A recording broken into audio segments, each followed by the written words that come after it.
வணக்கம் நண்பர்களே. ரகசியம் எப்பயுமே நமக்குள்ள 1008 மனபாரங்கள் இருக்கும். ஏதாவது நம்மட்ட யார்ட்டயாவது ஷேர் பண்ணிட மாட்டோமா அப்படிங்கிற மாரி இருக்கும்.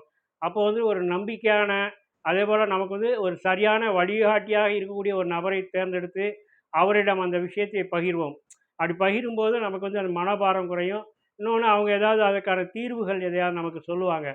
அப்போ அந்த இதுக்கு நமக்கு மனதுக்குள்ள ஒரு பிரைட்னஸ் கிடைச்சிரும். ஓகே. இப்போ நமக்கு ஒரு தெளிவு கிடைச்சிருச்சு அப்படிங்கிற மாரியான ஒரு நிலை ஏற்படும் இல்லையா?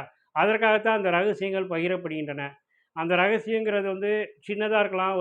ரொம்ப பெரிய விஷயமா இருக்கலாம்.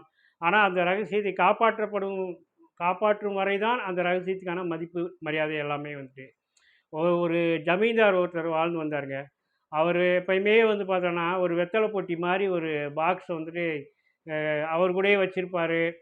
அப்பப்போ அவரு ஒரு தனி அறையில வச்சு தான் அந்த பாக்ஸ ஓப்பன் பண்ணுவாரு. அதேபோல ஏதாவது ஒரு பஞ்சாயத்து அப்படின்னு வர்றப்போ பஞ்சாயத்து பண்ணுறப்போ ஒரு சீரியஸா அது போய்க்கிட்டே இருக்குன்னு வச்சுக்கோங்களேன். ஒரு முடிவு கிடைக்கிறதுக்கே ஒரு திணறலான, ஒரு குழப்பமான ஒரு பஞ்சாயத்தா போறப்போ உடனே தன்னோட உதவியாளர்ட்ட சொல்லி அந்த பாக்ஸ எடுத்து வர சொல்லுவாரு. அந்த பாக்ஸ அவர் மட்டுமே அப்படி திறந்து பார்ப்பார். திறந்து பார்த்ததுமே அவருக்குள்ள ஒரு பிரைட்னஸ் கிடைச்சிரும்.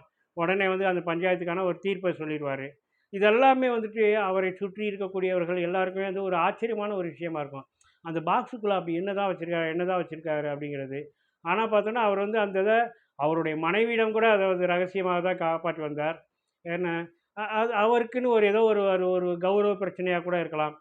அப்படி இருக்கப்ப ஒரு கட்டத்தில அவரே வயோதிகத்தில காலமாகிறார். காலமானதுமே எல்லாருமே அந்த பாக்ஸ தான் தேடுறாங்க. அந்த பாக்ஸ தேடிட்டு அத ஓப்பன் பண்ணி பார்க்குறாங்க. அதுக்குள்ள ஒரு மூக்குப்பொடி டப்பா இருக்குது.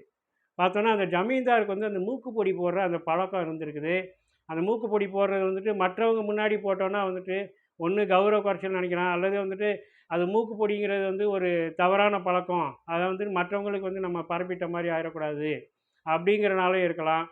இன்னொன்னு பார்த்தோன்னா, அந்த பஞ்சாயத்து நடக்கிறப்போ அந்த மூக்குப்பொடி டப்பாவ பார்க்குறப்போ அவர்களே எப்படா பஞ்சாயத்த முடிச்சுட்டு போய் அந்த மூக்குப்பொடி போடுவோம் அப்படிங்கிற மாரி ஒரு வேகம் வரும். இன்னொன்னு ஒரு உற்சாகமும் வரும் அந்த மூக்குப்பொடி பார்க்குற. அதனாலயே அந்த தீர்ப்பு கரெக்ட்டா சொல்லியிருப்பாரு. ஆக ஒரு ரகசியங்கிறது உப்புச்சப்பு இல்லாத விஷயமா இருக்கு இல்லையா? உப்புச்சப்பு இல்லாத விஷயமா இருக்கலாம். அல்லது உண்மையிலே ரொம்ப சீரியஸான விஷயமா இருக்கலாம். எதுவாக இருந்தாலும் நம்மை நம்பி சொல்லப்படக்கூடிய ஒரு விஷயத்தை நாம் எவ்வளோ தூரம் காப்பாற்றுறோமோ, அதில தான் நம்மளோட மதிப்புங்கிறது இருக்கு. நன்றி, வணக்கம்.